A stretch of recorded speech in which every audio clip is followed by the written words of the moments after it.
Welcome back to another Top 5 Plays, Week 253. I hope you're doing swell. We have a giveaway for a HyperX Cloud 2 headset after these plays are done, so make sure to stay tuned on how to enter for that. But let's jump into some plays. At number 5, playing the Ice Queen known as Lissandra, we have Spell Power. The blue team is pushing together in the middle lane, and they are focused on taking down this inhib turret. Thresh catches Lux with the Descendants, which leads into Yasuo and Malphite taking down Khaleesi and Lux. Spell Power is in the mix, and with a combination of all of her abilities at one time, she instantly claims the Penta. Spell Power is going to be taking advantage of the minute-long respawn timers and teleports to the bottom lane to take some objectives. But let's take a look at that again. So she goes in, drops the Ice Prison on herself. Thresh walks into it, taking himself out, holds them down with the Ring of Frost, and with Glacial Path and Ice Shards, she gets the Penta. At number 4, with the Diamond plays, we have Boggart 1 on Fiora. It's not looking too good for Boggart. Her teammates are still waiting to respawn as the blue team is taking down their inhib and turret. Boggart does respawn, however, and instantly teleports into the enemy base and starts working on that back door. The alarm is sounded and the blue team reacts. Hecarim comes charging into her, but Boggart flashes and dodges Nocturne's Deathbringer in the process. Then Boggart uses Riposte and absorbs an insane amount of damage. She hits Hecarim's Vital and ends the game, pulling off one of the most chaotic backdoors I've ever seen. There's so many small details in this play. Take a look at the stun on Vel'Koz from Boggart's Riposte, and you can barely see her lunge into the Hecarim, popping his Vital for the health regen. At number 3, we have 131 on Leona. However, this play is the epitome of team synergy. You should never give up, and here is why.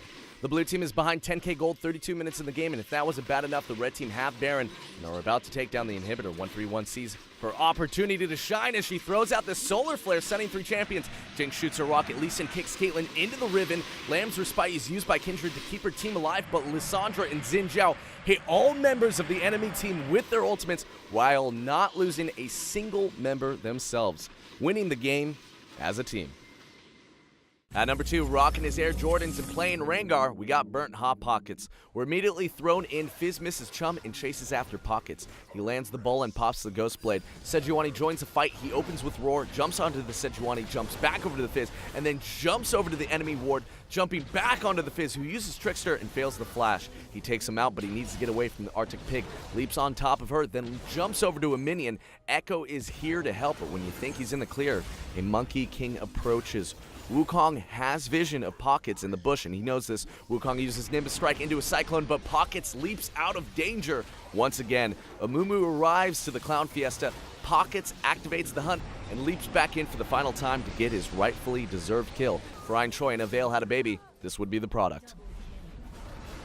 At number 1, a man who knows how to kite. We have For the Win Kong on Graves. Kong has 3 items at 26 minutes, so he's looking pretty strong and is ready to fight. Tahm Kench is going to be going down, and the enemy team starts to box Kong in.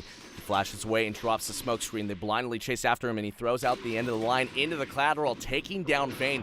Dodges Rupture and pop jukes the Dragon Strike. Talon jumps on him with a Cutthroat, but quickly realizes he's made a huge mistake. With only 3 auto attacks in the dot from challenging Smite, Talon goes down. Kong is staying on his feet and ends up dodging both the Feral Scream and the Demolishing Standard. He takes down Jarvan, dodges Rupture with Quick Draw, and just before Thresh can land his Descendants, Kong throws out another smoke screen, blinding them both. Kong picks up the Quadrant and starts working on the final boss. Thresh exhausts him and uses the minions to protect him from Graves' auto attacks, but Warlord's Bloodlust is in full effect and the lifesteal keeps him alive. Thresh dips out, but Kong wants the unofficial Penta, so the hunt is on, and with Phantom Dancer and the 7% movement speed passive, Graves picks up the kill.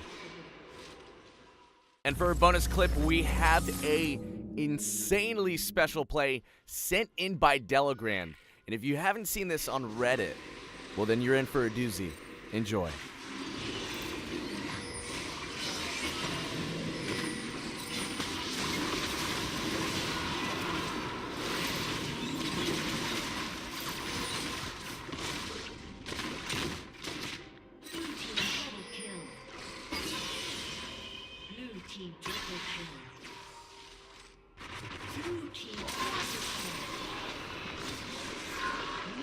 Now you're wondering, how did this just happen? Well, we're going to show you. It was just one Malefic Vision from Delagrand, which starts off on Heimerdinger.